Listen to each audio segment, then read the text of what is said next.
Hey everyone, welcome to an episode of me just kind of cooking some stuff in my yard. Today, what I'm going to show you guys is how to make pasta and how easy it is to make pasta on your own. It's actually so easy, I'm not even going to show you how to make it.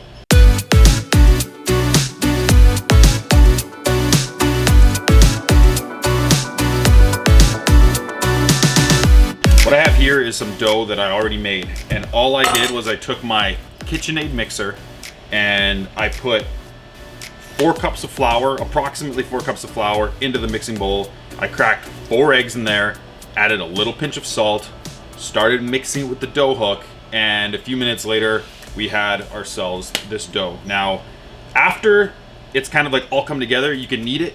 You don't need to knead it, but it really all helps it come together when you actually take a bit of time, put some elbow grease into it, knead it, it all comes together. Once it's sort of formed a ball and it's nice and smooth, wrap it in a little bit of plastic wrap, put it in the refrigerator for, I don't know, half an hour, and it'll be fine. So it'll look like this. Everything will come together a little bit better, and it'll be ready to roll. So one thing that you want to keep in mind is keep some flour handy while we're doing the rolling process, and there's a few different ways that you can do this. So if you don't have a pasta roller, you could go out and buy a pretty cheap countertop mounted one where you just kind of hand crank it, and all you have to do with that is attach to the countertop, crank it, cut off a little piece of dough, throw it in the machine, throw it between the rollers, and just roll it by hand, which is super easy to do.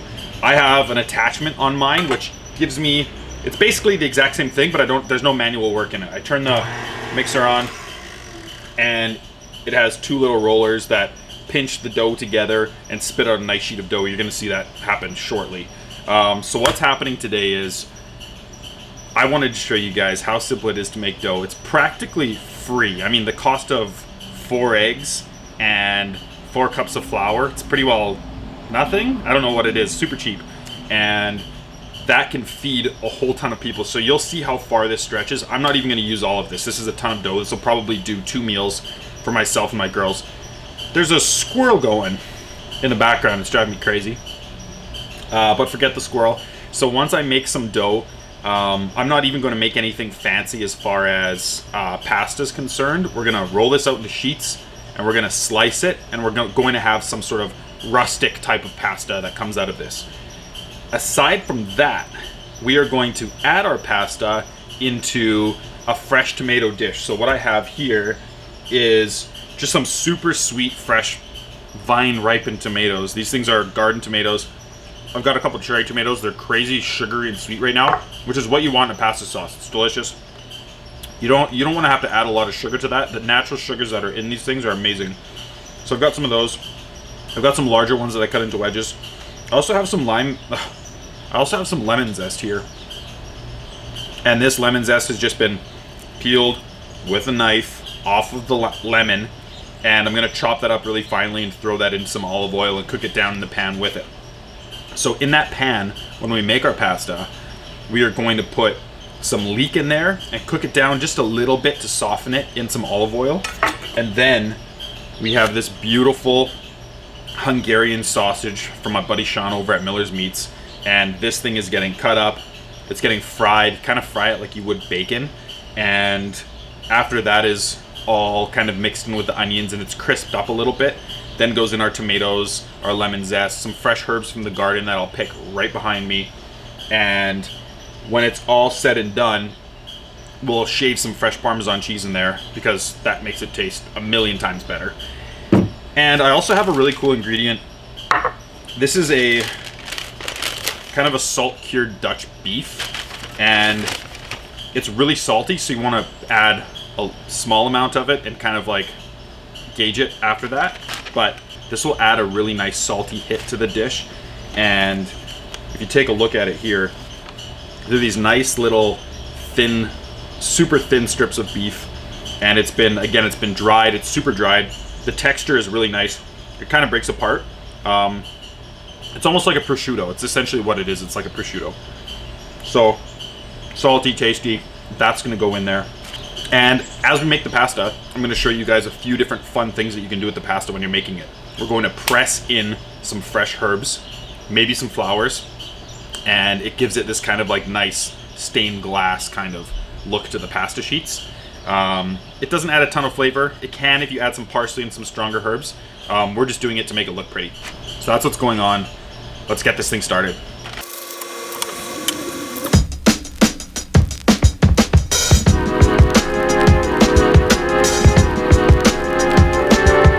One more thing I really wanted to touch on quickly on the pasta dough as well is that I just used an all-purpose flour. I didn't use anything fancy at all. Just standard all-purpose flour that you would have in your house. And I find that when I go online and look at how to make pasta, there's all these different ways to do it and they're super complicated. And this is not complicated at all. I get a really nice yellow color out of adding the egg to it. I usually make sure that I have some really strong colored yolks.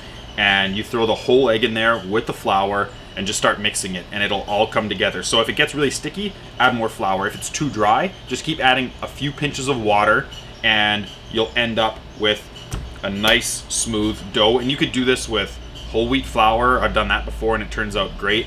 Often I'll put semolina flour in there and that gives it that nice rich kind of yellow color that you would typically get from a pasta that you buy pre-made at the store or something that you would see pre-made in a restaurant. So it's fairly easy to do. Definitely give it a try. If your KitchenAid mixer or your mixer of any sort is a little bit older like mine is, you'll notice that when you put the dough hook in, it'll start getting, when the dough starts getting tough rather, the dough hook could have a little bit of a hard time cutting through the dough and mixing it because you can end up being pretty hard on your motor because this is a really dense dough. So if you start smelling a little bit of electrical fire, take it out and knead it by hand because you don't want this thing to blow up. I've had mine for about 12 years and it's starting to get a little bit tired. So I just kind of take it easy on it. When it's mixed up and all comes together, I take it, knead it by hand, and it's ready to go. Okay, so now I've got the camera in my hands to show you guys what's all going on here. And this is the attachment for this mixer. And you can see mine wobbles a little bit because I'm missing a foot underneath.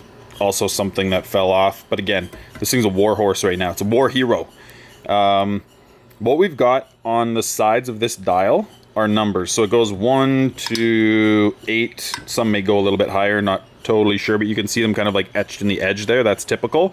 And as you move it, you can see that those cylinders, those rollers, get tighter and wider. So what I like to do is if you actually go past the 1 a little ways, you get a little extra space, and that'll help you if you leave it there on the widest setting possible. When you cut your dough, you'll feed it in through the top of this thing. The rollers, they both roll inward. You want to start with a low number and work your way up. So 1 is going to be your widest, and 9 will, or 8 or 9 will be your narrowest. So we'll probably take this to about a 6 today, and you'll see the thickness of the pasta that I get out of that. But we'll just kind of start at just past 1 and start getting our pasta thinner and thinner and thinner, and then we'll be able to slice it. So I'm just going to use a pretty sharp knife and cut a nice slice out of that thing, like a slice of bread. And I usually just try to work a little bit with my hands to get it thin enough to somewhat slide through the first step. And let's see how this goes.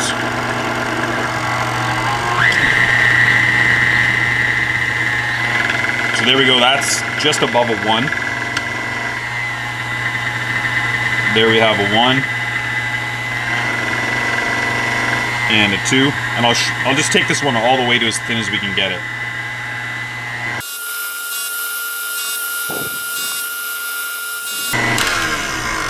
So that's at a 5 right now, and you can see I'm at about like less than a 1/16 of an inch thickness, and this is starting to look really nice. So it's pretty humid outside today. It's insanely humid actually.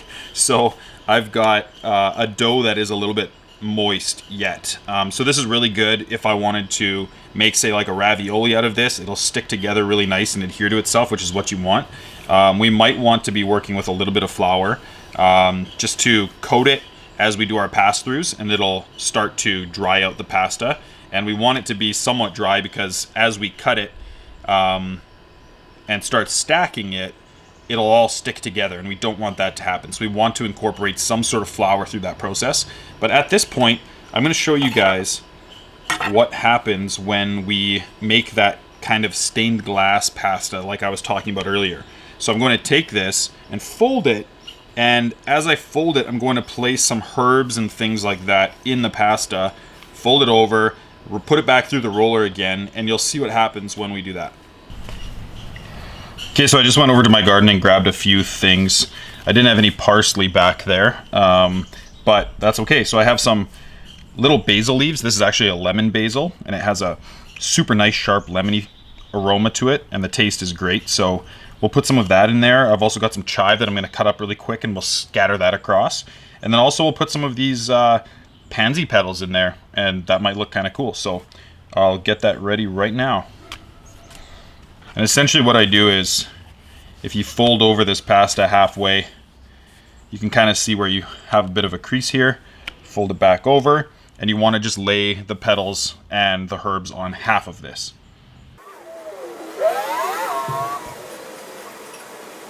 So is this a little labor intensive? Yeah, it is, but is it worth it? For sure. Oh, and try to do this on a day where it's not super windy, because yeah, you can already see what's going on here. Start losing a few of your petals. So you gotta act quick. Don't take your time. So it's key to just kind of have even distribution here. You're like a drug dealer at this point. You want the whole city to have equal portions of your product. Scatter some chive. And here we go. Fold this back over. Make sure nothing's sticking. Press it in a little bit. And what I do is I usually go one step back up on the roller, just so that we have a little bit of width to deal with, so nothing kind of squeezes out. And once that's all pressed together, we throw it back in the machine.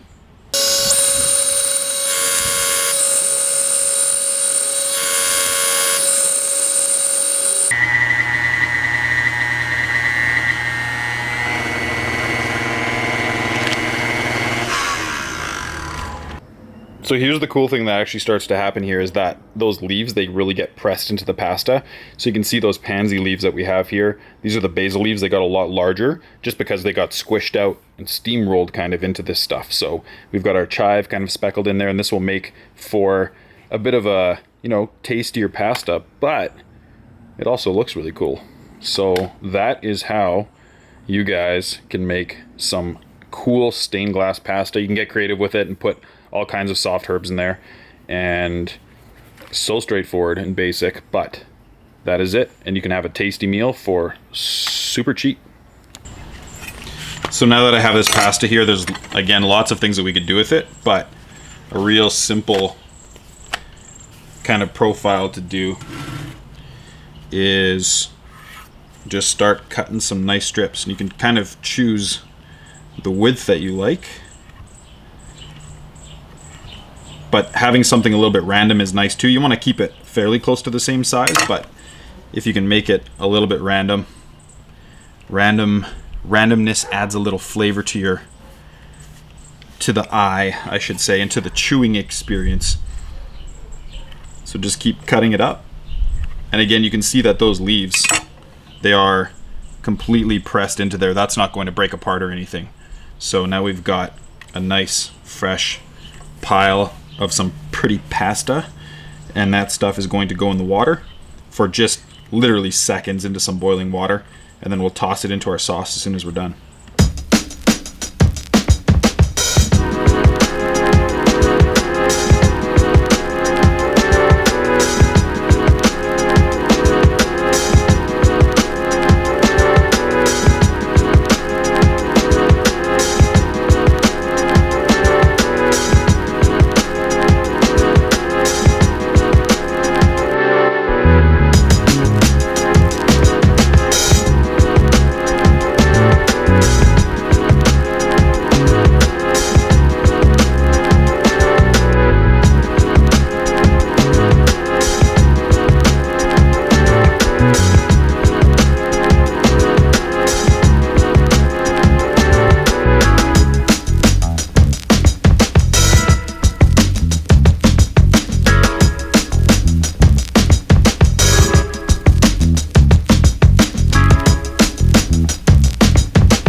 so you guys just saw how I made that pasta dish with a super limited amount of noodles. So I really just used that one shaving that I showed you guys, and that was it. Like, I made that whole dish. There's enough there to feed myself and my 2 little girls and my wife.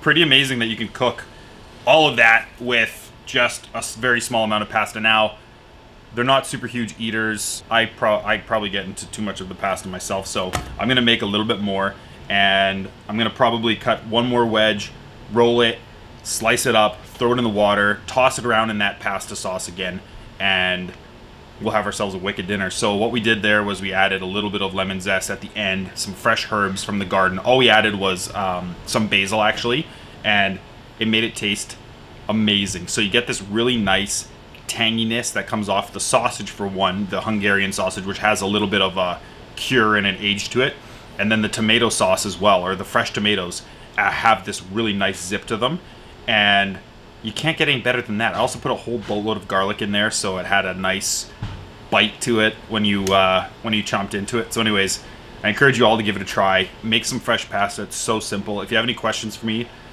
ask me. Never be afraid to just shoot me a text or DM me on Instagram at Josh McFads. I'm happy to do that. And I just wanted to start off also by saying this is my first drop on my new channel. I had to start a new channel. I had some complications with my last one, so I'll probably upload my old stuff from my old channel onto this new one. And I just want to bring you guys some more cool ways to cook some food and bring you in behind the scenes a little bit more on what I'm doing on the day-to-day. I do a lot of content creation, and I'm outside fishing and foraging, hunting, and doing all kinds of stuff as well. And if there's any chefs out there that want to be a part of the show and want me to come along with them, or want to come along with me and do some foraging and do some like wild food gathering and cook it in their kitchens, I would love to do that. Or we don't have to cook it in the kitchen at all. We can cook it outside. So let's let's get together. Let's make some food stuff happen. And if you really want an opportunity to come out with me and cook some cool food, or have me cook for you, let me know. Something might be able to happen. And I would love to cook for each and every one of you at some point. So let's just start the conversation. Thanks a lot for watching, and make yourself some awesome pasta. I'll see you guys soon.